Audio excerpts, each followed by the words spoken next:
तो आज हम लोग क्या करने वाले हैं कि नागरिकता के बारे में डिस्कस करने वाले हैं, जो हमारे संविधान में यानी कि भाग 2 में दी गई है नागरिकता, इसके बारे में हम लोग डिस्कस करने वाले हैं।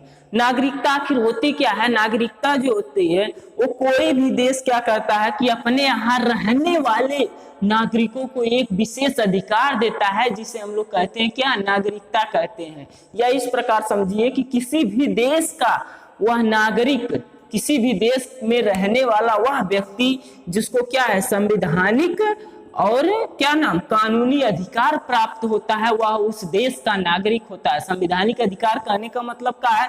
कौनो आम आदमी है, चाहे वो चाय बेचे वाला हो, चाहे वो पकौड़ा बेचे वाला हो, चाहे बहुत बड़ा बिजनेसमैन हो, संवैधानिक अधिकार का मतलब क्या है कि वो चुनाव लड़ सकता है। वो चुनाव क्या कर सकता है? लड़ सकता है। जो हमारे संविधान में नागरिकता की बात कही गई है वो अनुच्छेद 5 से लेकर क्या है 11 तक कही गई है। भारत की जो नागरिकता है वो ब्रिटेन देश से ली गई है। कहां से ली गई है? ब्रिटेन से ली गई है। भारत की नागरिकता कहां से ली गई है? तो ब्रिटेन से ली गई है। और हमारे देश में जो नागरिकता है वो ब्रिटेन से ली गई है। साथ में अनुच्छेद 5 से लेकर 11 तक नागरिकता के बारे में क्या किया गया है? डिस्कस किया गया है। अब हम एक करके एक क्या करेंगे? अनुच्छेद के बारे में डिस्कस करेंगे। सबसे पहले अनुच्छेद 5 कहता है, अनुच्छेद 5 क्या कहता है कि संविधान के प्रारंभ में नागरिकता, यानी कि कहने का मतलब है हमारा जो संविधान लागू हुआ था वो 26 जनवरी 1950 को लागू हुआ था। उसी समय क्या है कि उस समय जो हमारे देश में थे उन्हीं लोगों को क्या किया गया? नागरिक बनाया गया। कंडीशन रखी गई, पहले कहा गया कि ऐसा व्यक्ति, हमारे देश का आखिर नागरिक होगा कौन? जो उस समय तो बहुत लोग थे, अंग्रेज भी थे और फ्रांसीसी भी थे, बहुत लोग विदेशी थे हमारे देश में। क्या वो सभी को नागरिक हमारे देश का होना चाहिए? नहीं होना चाहिए। तो एक कंडीशन रखी गई कि ऐसा व्यक्ति जो भारत में जन्मा हो वही क्या होगा कि भारत का नागरिक होगा। ऐसा व्यक्ति जो भारत में जन्मा होगा वही भारत का नागरिक होगा। इसका मिसयूज हो गया ससुरा, पाकिस्तानी ससुरा मिसयूज करने लगे।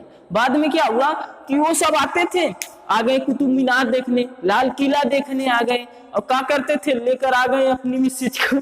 जब मिसेज को लेकर आए तो यहाँ पर रहे 2-4 दिन, तब तक लड़कवा हो गया।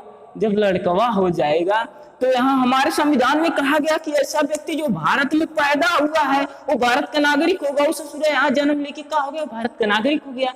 तो फिर क्या हुई? जब भारत का नागरिक हो गई, पाकिस्तानी ससुरा भारत का नागरिक हो जाए तो क्या करी? आके यहाँ फिर बड़ा होता था, धक धक धक धक धक बंदूक चलाने लग, गोली बम बारूद मरने, आतंकवादी मर जाता ससुरा। तब यहाँ पर लोगों की आवाज खुली यहाँ पर। तो क्या हुआ कि 1986 में एक और कानून आ जाए। कौन? नागरिकता संशोधन अधिनियम 1986 आया। और इस ससुराई तो कुल बहुत आतंकवादी पैदा हो जाते हैं। तो 1986 के आधार पर कहा गया कि नहीं, अब केवल पैदा होना नहीं मायने रखता है।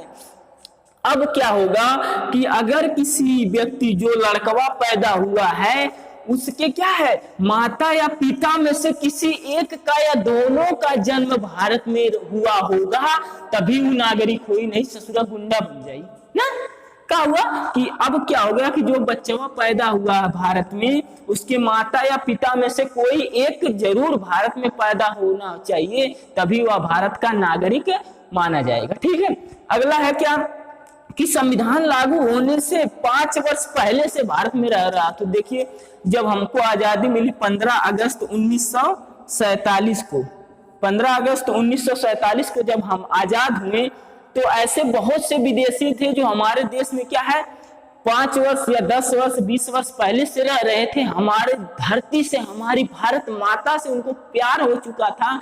तो ऐसे लोग जो 5 वर्ष पूर्व से भारत में रह रहे थे और क्या है उनको हमारी धरती से प्यार हो चुका था और वे भारत नहीं छोड़ना चाहते थे, ऐसे लोगों के लिए प्रावधान किया गया कि इनको भी नागरिकता दे दिया जाएगा, जैसे एनी बेसेंट। तो समझ में आया कि नहीं अनुच्छेद 5? फिर मिलते हैं नेक्स्ट वीडियो में अनुच्छेद 6 के साथ। तब तक के लिए जय हिंद, वंदे मातरम।